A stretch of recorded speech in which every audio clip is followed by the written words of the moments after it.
Ողջույն հարգելիները, շնորհակալություն եմ հայտնում, որ միացաք մեզ Արարատ Աստվածաշունչի առաքելություն։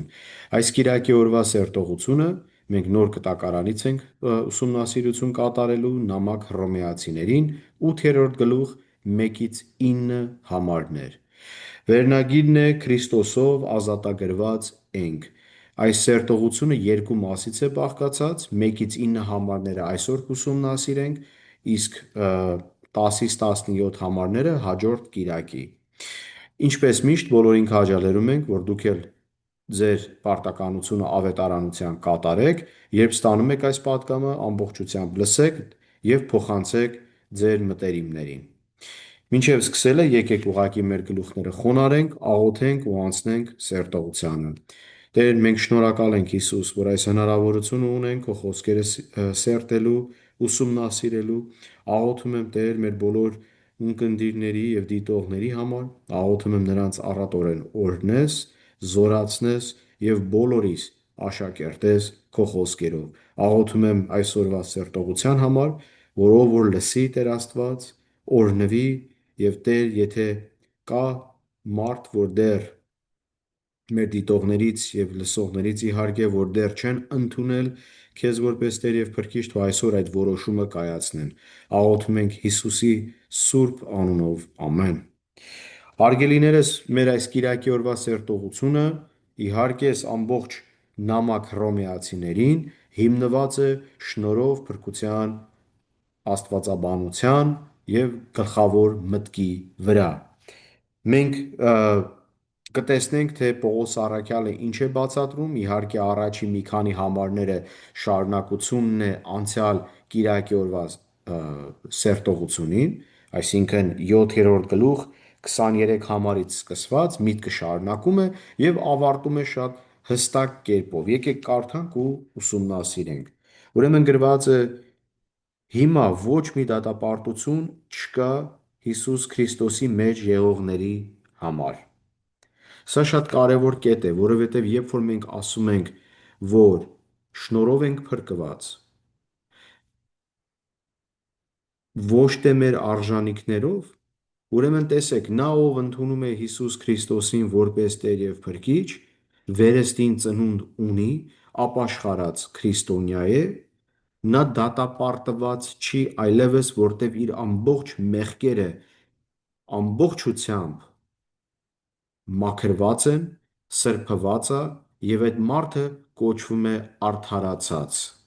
Տեսնենք ինչ է ասում Պողոս առաքյալը, շարունակենք, որովհետև Հիսուս Քրիստոսով կենարար հոգու օրենքը մեզ ազատեց մեղքի ու մահվան օրենքից։ Օրենքը, հարգելիներս, հայլի է, ցույց է տալի մեր մեղավոր անձը և ապացուցում է, որ հնարավոր չէ մեր արժանիքներով կամ մեր ուժերով մենք կարողանանք Տիրոջ պատվիրանները և բոլոր օրենքները պահել։ Եվ Հայրաստված ինչ էր պահանջում, պահանջում էր, որ անընդհատ զոհ կատարվեր և ուղղակի անվերջ արյուն էր հոսում, բայց մեկընդմիշտ մեղքի խնդիրը չլուծվեց։ Ուրեմն լուծողն է Հիսուս,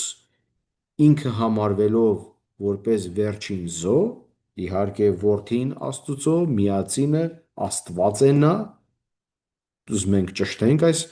կետը աստվածաբանության, Հայր, Որդի, Սուրբ Հոգի, և այստեղ ինչ է տեղի ունենում, ասում է, որ նրա միջոցով մենք ազատագրված ենք։ Ուրեմն այն ինչ անհնար էր օրենքի համար, երրորդ համարն ենք շարունակում,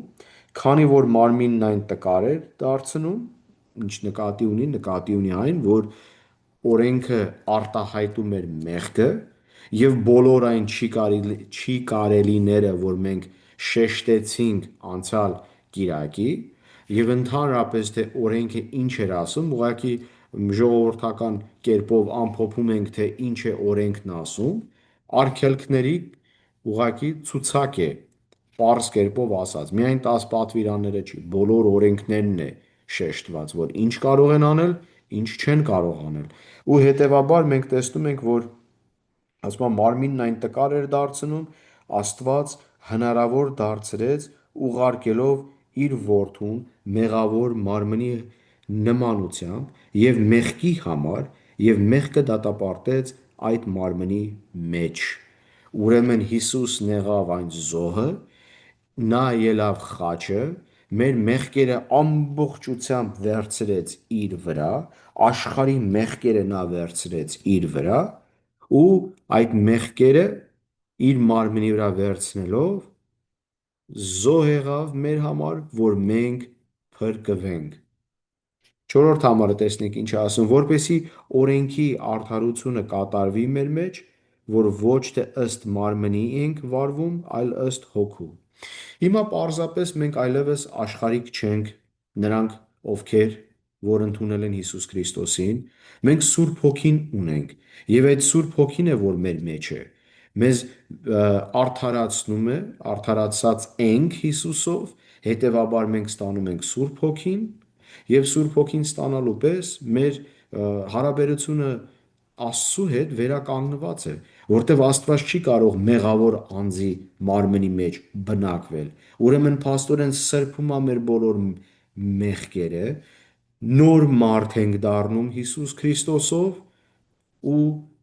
նոր այդ հնարավորությունով, այդ իրականության մեջ Աստված բնակվում է մեր մեջ, Սուրբ Հոգին։ Որովհետև ովքեր ըստ մարմինին են, մարմնական բաներ են մտածում, իսկ ըստ հոգու եղողները հոգևոր։ Ուրեմն նաև ի՞նչն է փոխվում։ Մեր մտածելակերպն է փոխվում։ Մեր ցանկությունները հարկավոր է որ փոխվի։ Եթե ասում ես ընդունել ես Հիսուսին որպես Տեր եւ Փրկիչ եւ քո միակ միտքը քո անձնական շահերը, քո կարիքները և մեղավոր ցանկությունները լրացնելու համար ես ապրում, ուրեմն արժի մի պահ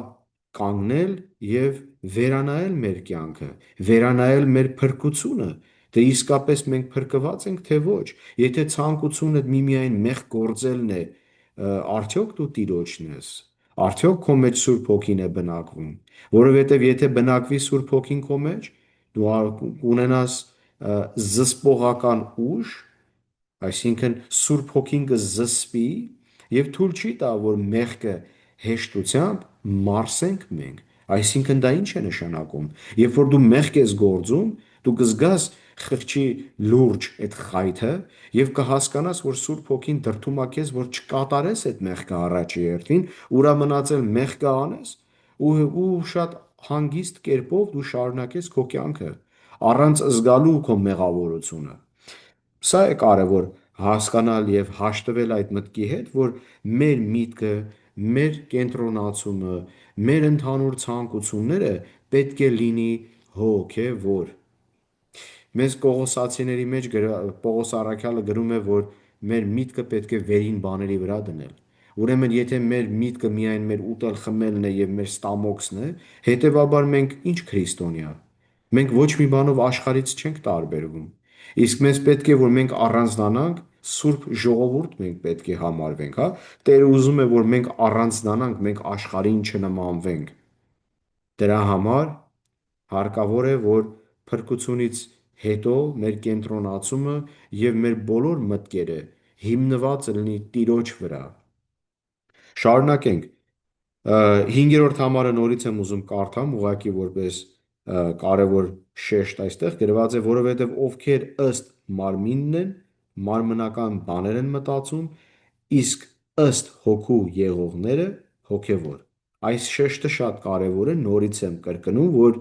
անհրաժեշտ է միտքը, ցանկությունը լինի Աստված և երկնքի Արքայությունը։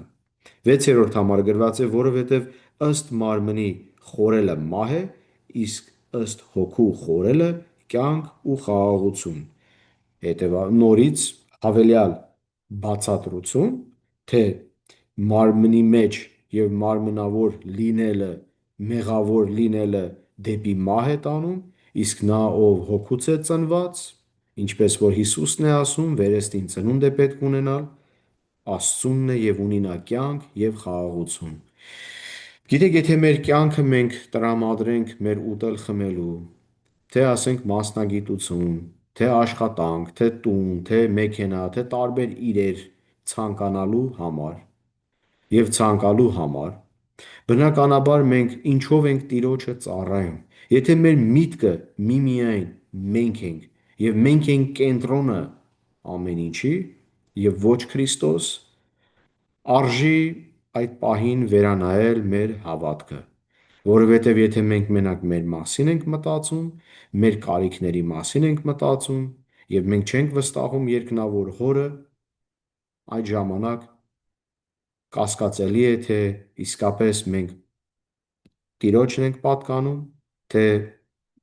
կամ ամբողջությամբ չենք հնազանդվել Աստծուն,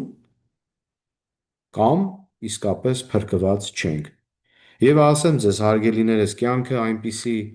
մի բան է եւ պարզա բոլորդ գիտեք, նորություն չի, որ դժվար է, ունենք բավականին մեծ փորձություններ, մեծ խնդիրներ եւ ովքեր որ ընտանիք ունեն, զավակներ ունեն, գիտեն բոլոր հոգսերը կյանքի, բայց Տերը մեզ ինչ է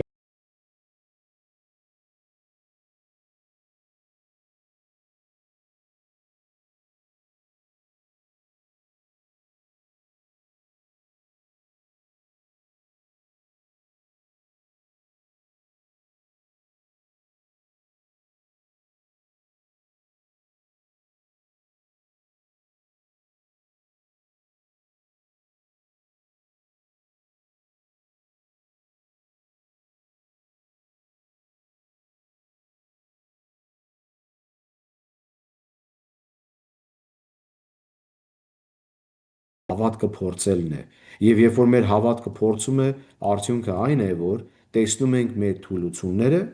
կամ անցնենք այդ քնությունը, կամ չենք անցնի քնությունը։ Եթե չանցնենք այդ քնությունը, հավատացեք, որ կկրկնվի։ Եվ պարզ ասած, մենակ Աստծո փորձությունը չի, այս կյանքում մենք ունենք աշխարհը, որը մեր դեմ է աշխատում, եւ ունենք Սատանուն եւ իր իշխանությանը, որ մեր դեմ է աշխատում։ Բայց այստեղ կարևոր կետը այն է,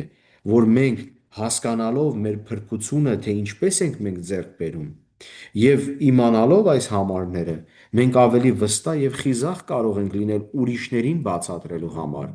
Ինչպես է մարդ փրկվում։ Երբեմն այդ հարցը մեջտեղ է գալի եւ ինչպես կարող ես պատասխանել։ Կարող ես պատասխանել այս համարներով։ Սա է կարևորությունը Աստծո խոսքը լավ իմանալու համար, որպեսզի երբ որ ժամանակը գա, որ մենք պետք է վկայություն տանք, մեր վկայությունը կարող է լինել միմիայն Աստծո խոսքից եւ ոչ թե մեր կարծիքներից։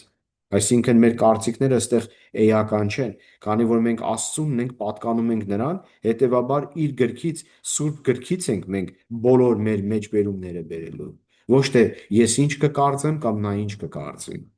Անցնենք առաջ։ Ուրեմն ասում է, որ 7-րդ համարի մեջ, որովհետև ըստ մարմնի խոկումը Աստծու դեմ թշնամություն է, քանի որ Աստծու օրենքին չի հնազանդվում եւ չի էլ կարող, եւ նրանք, որ մարմինն են հետևում, Աստծուն չեն կարող հաճելի լինել։ Լավ, այստեղ կանգ առնենք։ Եվս մի այլ ապացույց Պողոս առաքյալը հաստատում է իր միտքը, որ նա, ով Աստծունը չէ, պարզապես աշխարհինն է։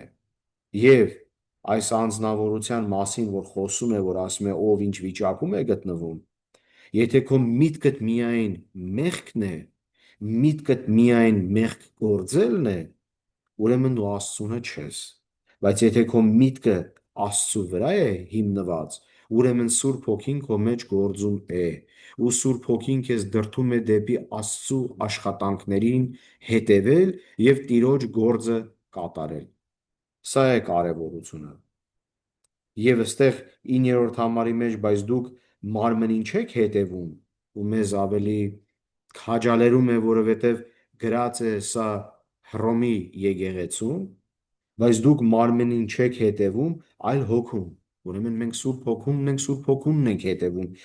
Լսարանը Հռոմի եկեղեցին է, եւ մենք բոլորս ենք իհարկե, որտեղ Աստծո խոսքը բոլորիս է վերաբերվում, ասում է, եթե Աստծու Հոգին ձեր մեջ է բնակվում, ուրեմն հետևում ես Ասում է, բայց դուք մարմինը չեք հետևում, այլ հոգուն, եթե Սուրբ Հոգին ձեր մեջ է բնակվում։ Եվս հաստատում է միտքն իրա, որ եթե Աստծունն ես, ուրեմն Հոգին է, որ առաջնորդում է Սուրբ Հոգին, եւ եթե Սուրբ Հոգին է առաջնորդում, հետեւաբար դու պատկանում ես Տիրոջը։ Եվ ստեղ ավելացնենք գրած է, իսկ եթե մեկը Քրիստոսի Հոգին չունի, նա նրան չի պատկանում։ Պարզ բան, ուրեմն շարունակությունն էր այդ 9-րդ համարի, նորից կարդանք, ուղղակի ավելի հստակ լինի բոլորի համար, բայց դուք մարմնին չեք հետևում, այլ հոգուն, եթե Աստծու Հոգին ձեր մեջ է բնակվում։ Իսկ եթե մեկը Քրիստոսի Հոգին չունի, Սուրբ Հոգու մասին է խոսքը, նա նրան չի պատկանում։ Ինչպես է լինում հերթականությունը։ Առաջինը, հիշեք, որ Սուրբ Հոգին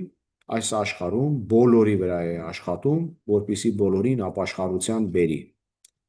Սուրբ Հոգու գործը դա է։ Սուրբ Հոգին բոլորին փորձում է հավատքի բերել, եւ եթե պատասխանեցիր Սուրբ Հոգու կանչին, այսինքն այդ դրդումը, որ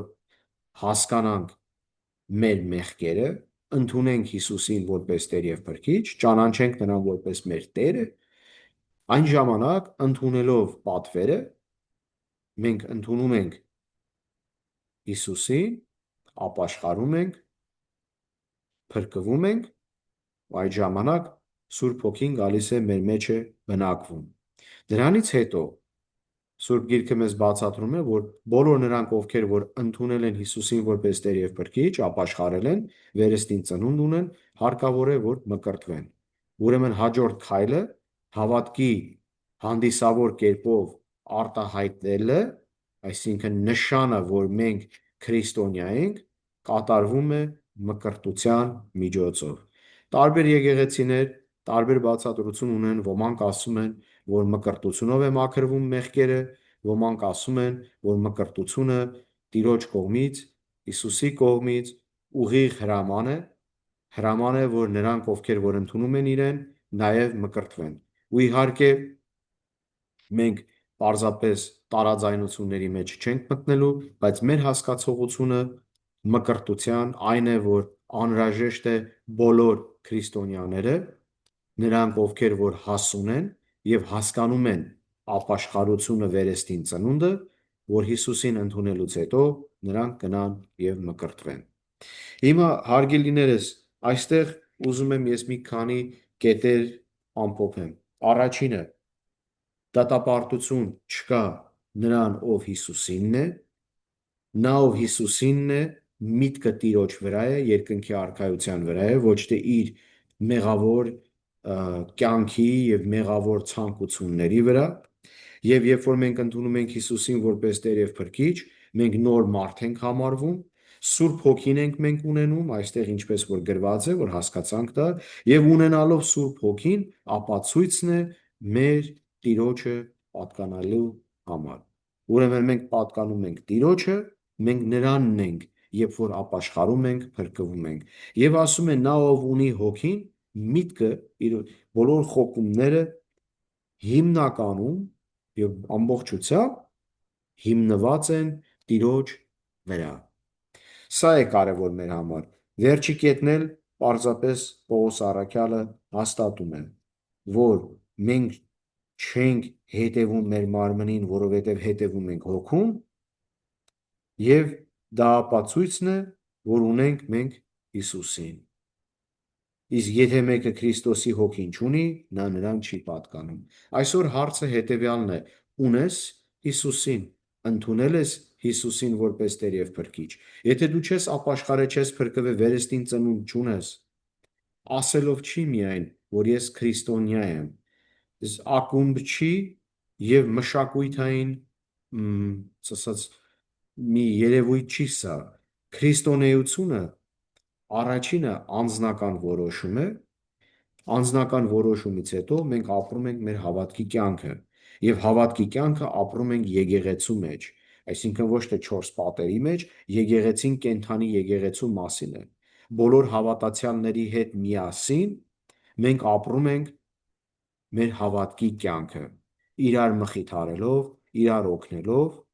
եւ մեր բոլոր հոգու պարգևները իրագործելու եկեղեցու Տիրոջ մարմնի մեջ։ Սա է կարևորությունը։ Ասեմ, եթե դեռ չեք ընդունել Հիսուսին, հիշեք, որ մենք շատ հաճախ ենք կարդում այս համարը, նամակ Հռոմեացիներից է, 10-րդ գլուխ 9-ից 10 համարներ գրված է, որովհետև եթե Հիսուսին քո բերանով Տեր դավանես եւ քո սրտում հավատաս, որ Աստված նրան մեռելներից հարություն տվեց, կփրկվես։ Քանի որ սրտով հավատում են արդարանալու համար եւ բերանով դավանում են փրկության համար։ Հարգելիներս, սրտումդ հավատա Հիսուսին որպես Տեր եւ Փրկիչ, հավատա Սուրբ Երրորդությանը, Հայր, Որդի, Սուրբ Հոգի եւ բերանովդ դավանի Տիրոջը կանչի, ասա. Տեր Հիսուս, ես գիտեմ, որ մեղավոր եմ, ես գիտեմ, Տեր, որ ես մեղք եմ գործը եւ Տեր, խնդրում եմ, որ դու ներես իմ բոլոր մեղքերը,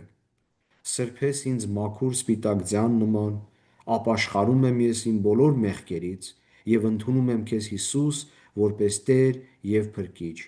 Բնակվի իմ սրտում եւ գրիր իմ անունը քո կյանքի գրքի մեջ։ Ընդունում եմ քեզ որպես Տեր եւ Փրկիչ։